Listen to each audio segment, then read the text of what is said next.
Hello students, आज के इस वीडियो लेक्चर में अभी तक हम लोगों ने ग्रुप थ्योरी में जितने भी टॉपिक्स स्टडी किए हैं उससे रिलेटेड डिफरेंट एग्जाम में लाइक सीएसआईआर नेट में गेट में जो जो क्वेश्चंस पूछे गए हैं हमने कुछ ही क्वेश्चंस लिए उनके और उसका हम सॉल्यूशन बता रहे हैं कि इस वीडियो लेक्चर के अंदर हमें जो डिफरेंट क्वेश्चंस गिवन है सीएसआईआर नेट के एग्जाम में गेट के एग्जाम में उसको किस तरीके से सॉल्व करेंगे। देखिए, सबसे पहला जो क्वेश्चन जो हम सॉल्व करवा रहे हैं, आपके पास ये एक मॉलिक्यूल गिवन है, इसका पॉइंट ग्रुप पूछा गया है कि what is the point group of that particular molecule. इस मॉलिक्यूल का पॉइंट ग्रुप जो है वो क्या रहेगा। अब देखिए, पॉइंट ग्रुप निकालने के लिए सबसे पहले हमें अलग अलग सिमेट्री एलिमेंट्स के साथ चेक करना होता है कि इसमें कौन कौन से सिमेट्री एलिमेंट्स प्रेजेंट है और उन सभी सिमेट्री एलिमेंट्स का जो कॉम्बिनेशन होगा उसके बाद हमें चेक करना है कि वो किस पॉइंट ग्रुप से बिलोंग करता है। देखिए, स्टेप बाय स्टेप हम चेक करें, आइडेंटिटी एलिमेंट तो सभी मॉलिक्यूल्स के अंदर प्रेजेंट होगा। आप ध्यान से देखिएगा, ये 4 कार्बन का जो मुझे एक मॉलिक्यूल बना रखा है लाइक इस वन, 2 अपोजिट कॉर्नर वाले जो है हमारे पास वो अपर साइड में 2 हैं और इन अपोजिट कॉर्नर वाले जो है वो 2 मिथाइल ग्रुप नीचे की तरफ हैं लाइक दिस। अब देखिए, अगर ऊपर से कोई भी, ध्यान दीजिएगा, इधर अपोजिट वाले दोनों अपर साइड में है, अपोजिट कॉर्नर वाले दोनों लोअर साइड में है। अगर मैं ऊपर से कोई भी एक एक्सिस पास कर रहा हूं और रोटेट कर रहा हूं, इधर का लोअर वाला इधर लोअर की तरफ रिप्लेस हो जाएगा, इधर अपर वाला इधर अपर वाले के साथ रिप्लेस हो जाएगा। दैट मींस इसके अंदर जो main axis of symmetry present है, this one is the C2 axis of symmetry, this one is the principal axis. ये प्रिंसिपल एक्सिस होगा जो मुझे यहां से पास करना होगा। ये आपस में इंटरचेंज करेंगे, अपवर्ड डायरेक्शन वाले डाउनवर्ड डायरेक्शन वाले ये आपस में इंटरचेंज करेंगे। देन प्रिंसिपल एक्सिस जो हमारे पास प्रेजेंट है वो कौन सा होगा, C2 प्रिंसिपल एक्सिस। अब देखिए, ये वही सेम मॉलिक्यूल है। अगर मैं यहां से कोई भी एक एक्सिस पास करता हूं, इस C2 के परपेंडिकुलर अगर कोई एक्सिस पास करता हूं, मॉलिक्यूल को रोटेट करता हूं, इधर जो अपवर्ड डायरेक्शन में है, अब देखिएगा मैं यहां से एक एक्सिस पास कर रहा हूं, ये वाला मॉलिक्यूल को रोटेट कर रहा हूं, ये ऊपर जो है वो इधर जाके नीचे हो जाएगा, जो ये नीचे की तरफ है वो इधर आने के बाद ऊपर की तरफ हो जाएगा, अपवर्ड वाला इधर जाने के बाद डाउनवर्ड डायरेक्शन में। देखिए, आप रोटेट कर रहे हैं, ये डाउनवर्ड डायरेक्शन चला जाएगा, आप रोटेट कर रहे हैं, ये अपवर्ड डायरेक्शन में आ जाएगा। दैट मींस, अच्छा, प्रिंसिपल हमने ये वाला लगाया था, ये वाला एक्सिस इसके परपेंडिकुलर है, तो एक C2 तो ये हो गया हमारे पास। और एज पर पॉइंट ग्रुप हमें पता है कि जितने प्रिंसिपल एक्सिस होंगे, जितना fold of axis of symmetry principal axis का होगा, उतने ही 2 फोल्ड एक्सिस ऑफ सिमेट्री और होंगे। तो देखिएगा, एक आपने ये पास किया, एक में ये वाला एक्सिस भी तो पास कर सकता हूं ना, इधर वाला एक्सिस रोटेट कीजिए आप, नीचे वाला जो होगा वो ऊपर की तरफ चला जाएगा, ऊपर वाला होगा इधर के साथ नीचे की तरफ आ जाएगा। रोटेट करें, ये वाला नीचे की तरफ, ये वाला ऊपर की तरफ। मींस 2 C2 है मेरे पास and these C2 are perpendicular to the principal axis. वो प्रिंसिपल एक्सिस से क्या है, परपेंडिकुलर है। देन अब देखिए, मुझे चेक करने के इसमें कोई वर्टिकल प्लेन है। अगर मैं यहां से कोई भी प्लेन पास करता हूं लाइक दिस, ये वाला कॉर्नर, ये वाला एक इधर ऊपर की तरफ मिथाइल, इधर ऊपर से ऐसे कट कर रहा हूं मैं, तो ये आपस में कट हो रहे हैं। इधर वाले क्या है, एक दूसरे के मिरर इमेज। इस प्लेन को हम जनरली वर्टिकल बोलते हैं, otherwise this is a diagonal plane. एक डायगोनल प्लेन हमने ये निकाल दिया सिग्मा डी, और सिमिलरली हम यहां से भी तो प्लेन पास कर सकते हैं इन ऑपोजिट कार्बन की तरफ से। देन रिजल्टेंट मेरे पास क्या है, देयर आर 2 सिग्मा डी। ये क्या है मेरे पास, 2 वर्टिकल प्लेन। और जब आप इन सभी को कंबाइन करेंगे तो मेरे पास एक पॉइंट ग्रुप निकल के आता है, this one is a D2D। Means इस मॉलिक्यूल के लिए अगर आप पॉइंट ग्रुप की बात करें तो पॉइंट ग्रुप क्या निकल के आएगा मेरे पास, D2D point group. Next question की तरफ बढ़ते हैं। नेक्स्ट क्वेश्चन जो पूछा गया था एग्जाम में, the product of sigma XY and S4Z will B, वो क्या होगा। अब देखिए, S4 का मीनिंग होता है improper axis of rotation, rotation followed by reflection. चलिए हम चेक करते हैं इसको भी। Sigma XY then reflection and then rotation, sigma XY then C4Z। इसको हम ऐसे भी लिख सकते हैं। इसको सॉल्व करने के लिए मैं यहां से इसको इरेज कर रहा हूं ताकि थोड़ा स्पेस बने हमारे पास। अब देखिए, सिग्मा XY, अब ये जो जितने भी सिमेट्री एलिमेंट्स होते हैं in case of a group theory, these are follows associative law of combination. Associative law of combination, associative law को फॉलो करते हैं। तो इसी रिप्रेजेंटेशन को मैं कुछ ऐसे भी तो लिख सकता हूं ना, sigma XY into sigma XY and then C4Z। और 2 रिफ्लेक्शन जब सेम प्लेन में होता है तो उनका रिजल्टेंट हमेशा क्या आएगा, आइडेंटिटी मल्टीप्लाई बाय C4Z, और आइडेंटिटी को जिस भी एलिमेंट से आप मल्टीप्लाई करते हैं तो रिजल्टेंट क्या आएगा आपके पास, वही सिमेट्री एलिमेंट आएगा।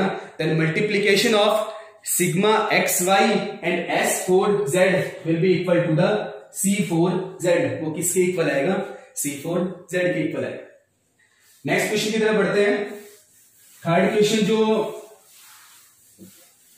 गिवन है, the low temperature that is -98 degree Celsius fluorine 19 NMR spectrum of sulphur tetrafluoride show doublet of triplet. मुझे इसका पॉइंट ग्रुप निकालना है, मींस हमें एक ऐसा मॉलिक्यूल फाइंड आउट करना है जिसका हमें NMR दे रखा है, मींस इस क्वेश्चन को NMR से कोरिलेट किया गया है। अब देखिए इस क्वेश्चन में क्या है, डबलेट ऑफ ट्रिपलेट, मींस हमारे पास क्या मिलेगा, ट्रिपलेट, दो ट्रिपलेट का एक कॉम्बिनेशन मिलेगा। मींस डबलेट ऑफ ट्रिपलेट का मतलब है ट्रिपलेट मिलेंगे, दो मिलेंगे, ये ट्रिपलेट है, ये सेकंड ट्रिपलेट है, डबलेट ऑफ ट्रिपलेट। और ये किस केस में गिवन है, जब दो फ्लोरीन सेम हो, सेम इन्वायरमेंट में हो, और दो फ्लोरीन सेम इन्वायरमेंट में हो, ये दो फ्लोरीन इन दो फ्लोरीन की वजह से ट्रिपलेट में स्प्लिट होंगे, ये दो फ्लोरीन इन दो सेम फ्लोरीन की वजह से ट्रिपलेट में स्प्लिट होंगे। और सल्फर टेट्राफ्लोराइड है, इसको हम जनरली ऐसे भी तो शो कर सकते हैं ना, सल्फर फ्लोरीन फ्लोरीन, एक ये फ्लोरीन है और एक ये फ्लोरीन है, और यहां क्या आ गया मेरे पास, लोन पेयर। इसको ऐसे मानते हुए जैसा कि हम लोगों ने स्टडी किया है, ये जो दो होते हैं these are in equatorial position, ये जो दो फ्लोरीन होते हैं these are in axial position, ये किस पे होते हैं, एक्सियल पोजीशन पे होते हैं। अब देखिए अगर आप सिंपल वे में स्टडी करना चाहो, डायरेक्ट वे में स्टडी करना, तो देखिए ये क्या है, बैंड शेप, ये क्या है, ये तो लीनियर है, इसको छोड़ दीजिए आप, ये क्या है, बैंड शेप। और वाटर हमारे पास क्या होता है, जिसको हम बहुत बार स्टडी कर चुके हैं, water is also band shape. Water में क्या होता है, C2V, तो सिंपल सी बात है, इसमें भी क्या आएगा, C2V पॉइंट ग्रुप आएगा। बट हम जनरली चलिए चेक भी करते हैं, इसके अंदर जनरली अगर आप एक एक्सिस यहां से पास करते हैं, आइडेंटिटी तो होगा ही होगा। देखिए सबसे पहला केस आइडेंटिटी तो होगा ही होगा। एक एक्सिस अगर आप यहां से पास करते हैं, मॉलिक्यूल को रोटेट करते हैं, दोनों फ्लोरीन आपस में इंटरचेंज करेंगे, ये इंटरचेंज करेंगे। प्रिंसिपल एक्सिस क्या हो गया हमारे पास, C2। अब देखिए बेसिक टर्म में अगर मैं एक प्लेन यहां से पास कर रहा हूं, एक प्लेन यहां से पास कर रहा हूं, मिरर इमेज, एक वर्टिकल प्लेन ये हो गया, और एक इसी प्लेन में जनरली देखिए केस क्या दे रखा है, सल्फर फ्लोरीन फ्लोरीन, एक फ्लोरीन ऊपर की तरफ है, एक फ्लोरीन नीचे की तरफ है। एक प्लेन तो आपने ये वाला पास किया है, दोबारा से बोल रहा हूं, सल्फर फ्लोरीन फ्लोरीन, ऊपर की तरफ फ्लोरीन है, नीचे की तरफ फ्लोरीन है। एक तो हमने एक्सियल फ्लोरीन सल्फर और नीचे वाले एक्सियल फ्लोरीन से प्लेन पास किया है, तो ऊपर वाला फ्लोरीन सल्फर ये फ्लोरीन इक्वली कट हो रहे हैं, ये दोनों क्या है, मिरर इमेज है। सेकंड केस अगर हम एक ये वाला प्लेन पास करें, ये वाला प्लेन जिसमें इक्वेटोरियल वाले दोनों फ्लोरीन कट होंगे, सेंट्रल वाला सल्फर कट होगा, ऊपर वाला एक्सियल और नीचे वाला एक्सियल क्या होगा, एक दूसरे का मिरर इमेज होगा। मींस दो क्या है इसमें, सिग्मा बी, और इन सभी का रिजल्टेंट क्या निकल के आता है हमारे पास, C2V point group. Then we can say that in case of SF4 जो डबलेट ऑफ ट्रिपलेट देता है फ्लोरीन 19 NMR में, तो उसका जो पॉइंट ग्रुप निकल के आएगा वो पॉइंट ग्रुप क्या होगा हमारे पास, this one is a C2V। चलिए नेक्स्ट क्वेश्चन की तरफ बढ़ते हैं। नेक्स्ट क्वेश्चन जो दिया गया था, this one is a character table of D3 point group. ये D3 पॉइंट ग्रुप की कैरेक्टर टेबल गिवन है, और हमें जो क्वेश्चन पूछा गया है, द करेक्ट स्टेटमेंट, इन चारों में से हमें करेक्ट स्टेटमेंट के बारे में इंफॉर्मेशन देनी है। तो देखिए ये हमें D3 पॉइंट ग्रुप का कैरेक्टर टेबल गिवन है। Area 1, this one is a point group corresponding molecular symbol. Area 2, number of class corresponding character. Area 3 जिसमें हम ट्रांसलेशनल फंक्शन और रोटेशनल फंक्शंस को लेके चलते हैं, और एरिया 4 जिसके अंदर हम बाइनरी फंक्शन और ट्रांसलेशनल फंक्शंस को लेके चलते हैं। अब देखिए हम एक एक पॉइंट से के ऊपर चलते हैं। देखिए पहला जो स्टेटमेंट दे रखा है, हम स्टेप बाय स्टेप हर स्टेटमेंट को चेक करेंगे। All symmetric modes are IR active. और सिमेट्रिक मोड के बारे में मैंने बोला था, किसी भी मोलिक्यूलर सिंबल या फिर इरेड्यूसिबल रिप्रेजेंटेशन के करेस्पॉन्डेंस जितने भी कैरेक्टर गिवन हैं, all are symmetric, means positive in nature. अब देखिए अकेला ही ऐसा मोलिक्यूलर सिंबल है जिसके अकॉर्डिंग सारे क्या है, सिमेट्रिक है, means this one is symmetric. तो इस सिमेट्रिक मोड की बात कर रहा है। ऑल सिमेट्रिक मोड्स में सिर्फ सिमेट्रिक मोड हमारे पास क्या है, A1 है।